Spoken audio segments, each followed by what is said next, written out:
Et si en fait l'argent ne se gagnait pas, mais s'inventait? C'est une idée un peu folle, je sais. Mais aujourd'hui, on va voir comment cette approche peut absolument tout changer dans notre rapport à la richesse. Il ne s'agit pas d'épargner plus, mais de créer. On commence direct avec cette citation parce qu'elle met les pieds dans le plat. On a tous entendu dire que pour réussir, il faut des diplômes, des bonnes notes, le parcours classique quoi. Mais dans le monde de l'argent, les règles du jeu sont différentes.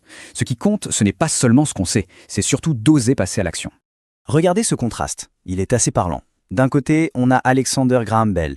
Il a osé, il a cru en son invention, même quand un géant comme Western Union lui a rayonné. Et de l'autre, ce cadre qui a tout misé sur la sécurité de l'emploi. Résultat, il s'est retrouvé totalement démuni. Ça nous montre une chose, une vérité un peu dure. Aujourd'hui, jouer la carte de la sécurité à tout prix, c'est peut-être la chose la plus risquée à faire. Ok, alors, comment on fait pour passer de cette peur à l'audace? La clé, c'est d'apprendre à inventer de l'argent. Et non, ce n'est pas de la magie ou un tour de passe-passe. C'est une vraie compétence, un état d'esprit qui se travaille. Et voilà la différence fondamentale de philosophie.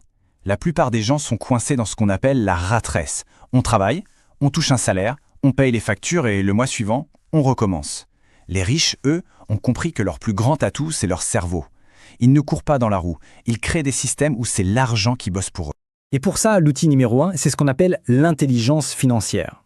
Attention, ça ne veut pas dire être un génie des maths. C'est plutôt une forme de créativité, la capacité à regarder un problème financier et à y voir des opportunités que personne d'autre ne voit. C'est savoir transformer un pépin en pépite. Et cette intelligence, en fait, elle repose sur 4 grands piliers. D'abord la compta, pour comprendre le langage de l'argent. Ensuite l'investissement, ou l'art de faire travailler son argent. Troisièmement, la compréhension des marchés, pour savoir où est la demande. Et enfin la loi, pour savoir comment utiliser les règles à son avantage.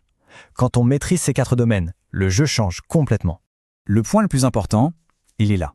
La vraie richesse, elle ne commence pas sur un compte en banque. Elle commence dans notre tête. Un esprit bien entraîné, bien affûté, peut créer de la richesse à partir de rien. Juste avec des idées et une bonne stratégie.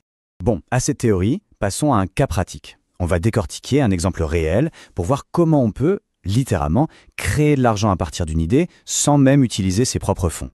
Alors, regardons ce schéma. C'est un peu technique, mais l'idée est simple. Une maison est achetée en dessous de sa valeur, elle est revendue tout de suite avec un profit. Mais là où c'est malin, c'est qu'au lieu d'encaisser le chèque, le vendeur prête ce profit, 40 000 $, au nouvel acheteur. Ce prêt devient un actif qui lui rapporte des intérêts tous les mois, un revenu passif. De l'argent a été créé, là, sous nos yeux, juste avec une bonne idée. Maintenant, comparons ça avec le chemin classique. Le salaire tombe, super, sauf qu'avant même d'y toucher, les impôts se servent. Ensuite, c'est le tour du loyer, des crédits, des factures. Le flux d'argent va dans un seul sens, vers l'extérieur. Ça ne construit rien, ça ne génère rien. C'est juste un cycle. Et voilà